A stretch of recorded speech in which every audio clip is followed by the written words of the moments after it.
For the first time since 2019, the Fruitland School District is asking voters to approve a supplemental levy. Yeah, the district would use the millions of dollars to adopt new curriculum and build a new sports complex, among other things. Abby, the superintendent told you they held off on this as long as possible. Right. He does not want to go to the taxpayers, but says they have little choice if they want to continue improving the quality of education.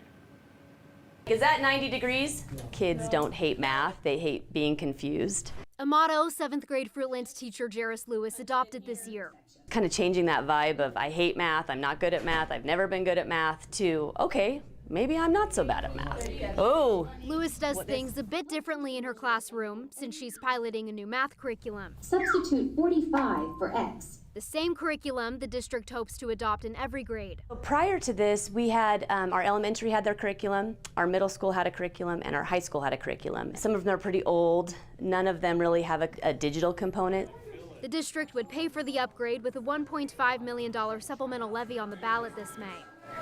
So you can see that there's a lot of cracks throughout here.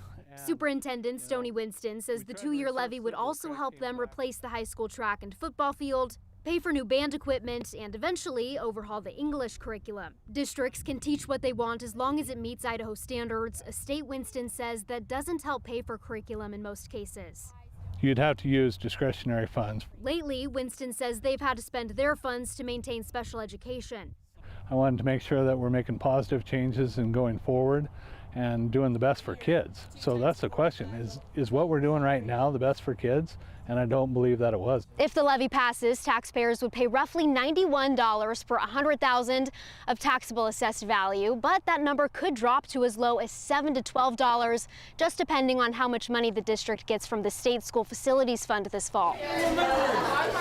We saw pretty big results on ISAT. It's going to benefit so many kids and so many teachers, and I just think that's going to be worth the payout.